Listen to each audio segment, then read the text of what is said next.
东京就是这样一个割裂的城市。一方面，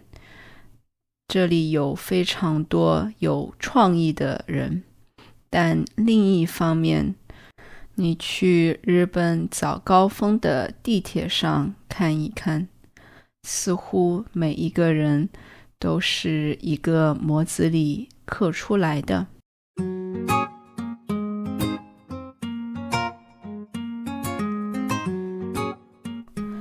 嘿，朋友们，大家好呀！不知道最近如何？我最近在荷兰的冬天觉得很不开心，主要是这里的天气非常的糟糕。我录制这一期播客的时候，已经是早上的8点了，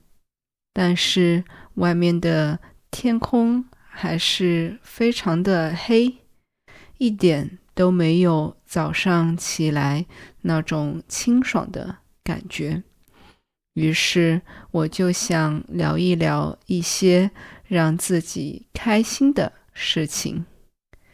那这一期我就想和你聊一下我最喜欢的城市，那就是日本的东京。虽然我是在城市里出生长大的，但是我一直都不是很喜欢城市。或者说，如果有人问我，秋月，你最喜欢的城市是哪一个呀？原来的我可能并没办法回答这个问题。为什么呢？很简单，因为我总认为城市非常的拥挤，有很多正在发生的事情，每个人都是那么的忙碌，一点都没有生活的感觉。但是在我去年去了东京之后呢，我的看法就改变了。去年是我第一次去日本，那理所当然的也是我第一次去东京。在这之前呢，我其实对东京已经有过各种各样的想象。这些想象呢，大多来源于我原来看的各种动漫呀、电视剧等等，里边有各种各样对于东京这个城市的展示，包括城市本身的样子，以及在里边生活的人的状态等等。抱着这样的想象，当我真正去到东京的时候，我很惊喜地发现，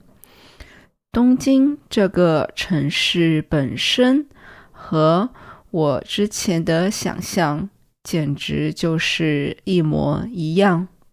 这种熟悉又陌生的感觉，是让我觉得对这个城市非常着迷的原因之一。那说回东京本身，毫无疑问，每个人都知道东京非常的大。这个大是什么概念呢？打个比方，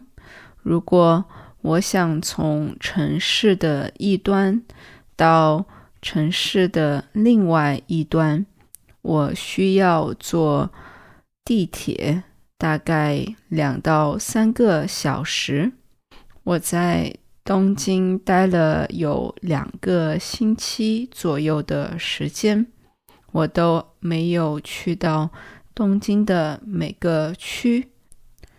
而这么大的一个城市，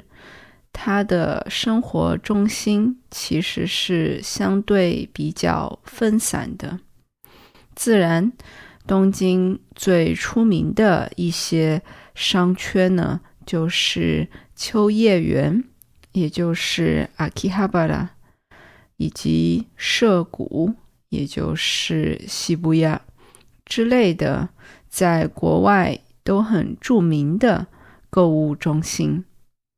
但是其实东京的每个区中间都有很多的小的生活中心。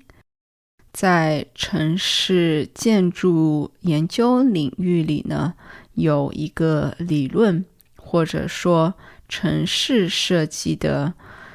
原则，那就是一个好的城市设计需要让居民在15分钟的步行或者骑车的距离以内，找到他需要的所有生活必需品。而在东京，这样的一个理论或者说原则，则是被应用到了城市设计的方方面面。比如说，东京的街道上到处可以看到各种各样的便利店。那在这些便利店里边呢，你可以找到几乎你生活需要的所有物品，比如说洗发水，又比如说便当，或者说零食、饮料等等。我在东京最喜欢做的一件事情，就是去各种各样的便利店里边，看有没有新的冰淇淋的口味，以及有意思的小零食。相信如果你有关注一些有名的 YouTuber 的话，他们也会经常发一些探索东京便利店的视频。东京的餐馆其实也是非常分散的。我之前在讲上海那一期的播客里有提到，在上海呢，它的生活中心是以很大型的购物中心为重点的。也就是说，所有的餐馆呀、买衣服呀，甚至是超市等等，基本上都是在购物中心这一栋大楼里的。而在日本，他们虽然也有市中心以及购物中心的这样的概念，但是更常见的是那种分散在城市各个角落的餐厅或者小商店等等。这样的话呢，人们就不用拥挤到某一个地方去和朋友见面，而是你可以到城市里不同的地方去探索。这也给了我作为一个游客一些新鲜感。每次当我到城市的一个新的角落的时候，我都能够发现一些新的商店也好，新的餐厅也好。我并不一定要去里边消费，但是光是看着这样生活的气息，我就觉得非常的有意思。我刚才提到自己并不是很喜欢城市的时候呢，其中的一个原因就是每当我去到一个新的城市的时候，新鲜感可能也就持续个1-2天，因为我知道，当我看了一些街区之后呢，这个城市的其他街区也会是差不多的。但是在东京就没有这样的情况出现。也许还有别的城市也是这样，但至少目前为止，我可以说我最喜欢的城市就是东京了。当然，东京也不是完美的，它的一个缺点就是城市的绿化比较少。相比之下，荷兰的城市就有很多的绿化，比如说在市区有很多的大的公园，那在公园里呢，就有很多的树呀、草坪，甚至是小型的湖等等。但是在东京，这样的公园很少，或者说在东京的公园和在其他城市的公园完全是两个概念。在东京，当你在 Google Maps 上找公园的时候呢，你找到的结果可能就只是一个10来平方大的地块，上面也没什么树，就只是一个小型的游乐场，最多可能有1-2棵树以及一些灌木，但也就是这样了。所以如果你在东京居住的时候，想去自然里享受一下的时候，还需要坐一下地铁到一个很远的地方，才可以真正的到自然里去放松。另一个我觉得比较奇怪，或者说有意思的社会现象，那就是我认为日本是一个比较割裂的社会。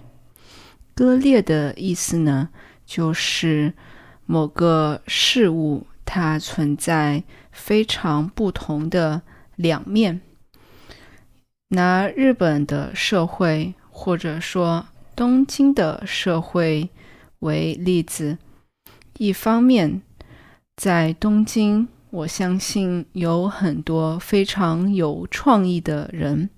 因为在日本有很多很有创意的动漫、游戏、音乐，甚至是电视节目等等。而在另一方面，如果你去东京的地铁那里去看，你会发现在早高峰的时候，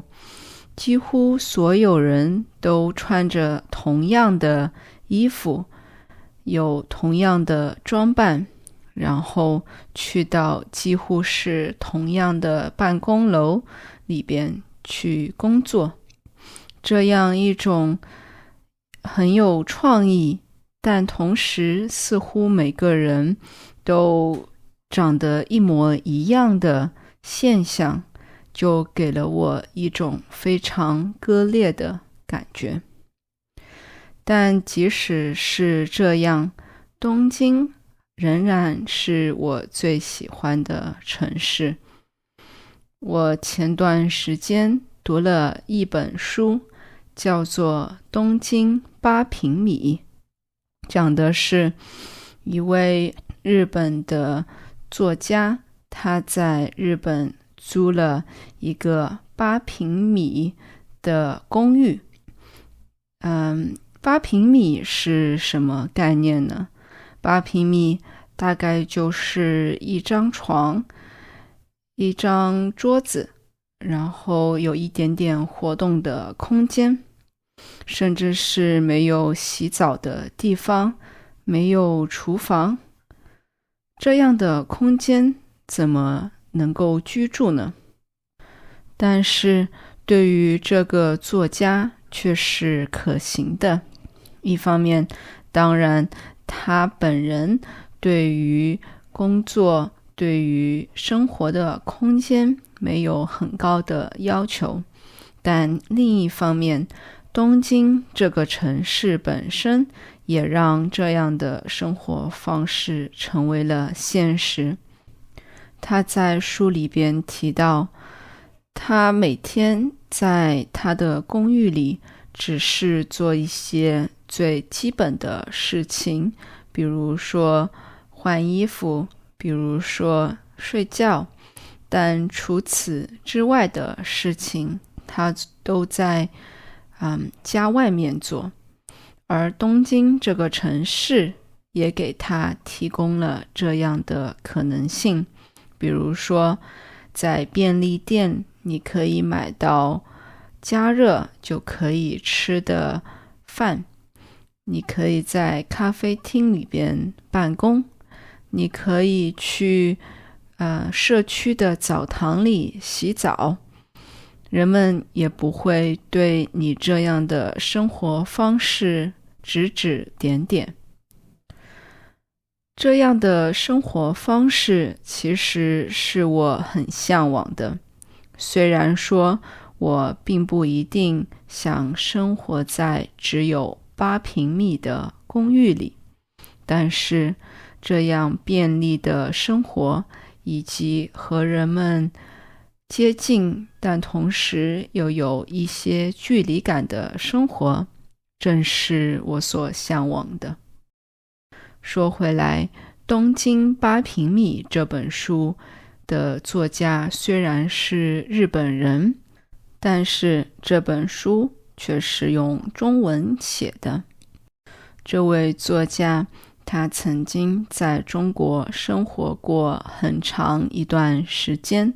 所以他的中文非常好。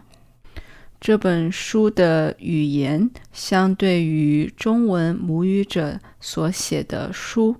语言会更简单一些，所以我也推荐你去读一读。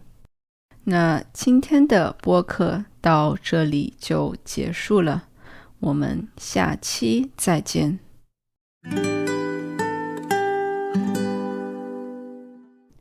感谢大家的收听。